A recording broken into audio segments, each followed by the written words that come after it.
Les 130, c'est un collectif de vignerons.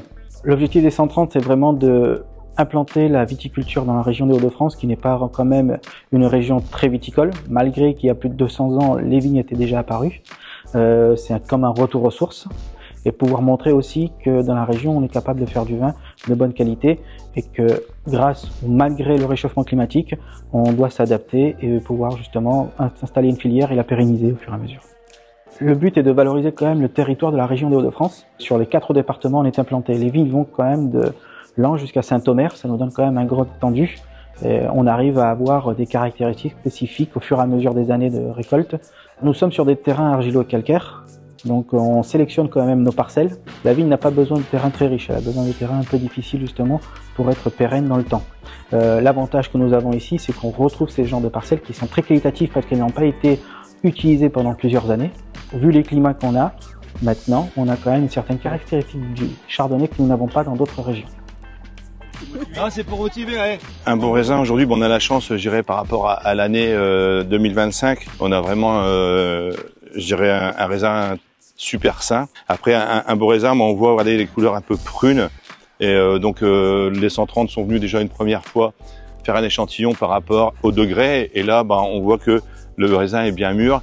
Quand on le goûte, on sent que c'est vraiment sucré, c'est vraiment bon. En termes de qualité, je pense que ça va aller parce qu'on a quand même eu relativement de soleil. Et donc, il y a eu les feuillages pour pouvoir faire pénétrer le soleil dans la vigne pour qu'elle prenne le maximum de soleil et de degrés. En fait, oui, je pense qu'on voit qu'il y a du raisin et je pense que en rendement, mais on est plutôt axé sur la qualité que la quantité. À côté, il y a un bois, de l'autre côté, il y a des vignes. La parcelle est en pente, il y a de la craie, du silex. Les rendements en céréales n'étaient pas très bons, donc c'était parfait pour le raisin, pour la vigne. Je suis fière de dire que je fais partie des 130. Je suis une ch'ti vigneronne et le vin que vous allez boire, c'est peut-être moi qui aurais passé mon année à tailler et à couper, à préparer la vigne pour que le vin soit réussi.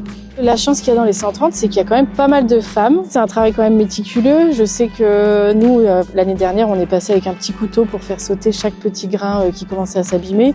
Les grappes, elles sont entortillées dans les branches.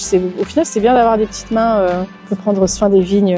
Et puis quand on voit ce que ça donne, on est fiers que ça marche. On a la chance d'avoir une cuverie qui est assez compétitive.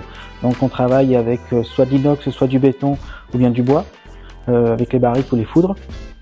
Nous faisons des vinifications à basse température. Le plus important en fait pour moi c'est toujours de travailler la matière première. Donc quand on reçoit une grappe de raisin et qu'on n'a pas encore toutes les aromatiques, et au fur et à mesure des vinifications et d'élevage, on voit quand même la complexité des arômes qui apparaissent et les structures en bouche, c'est très gratifiant.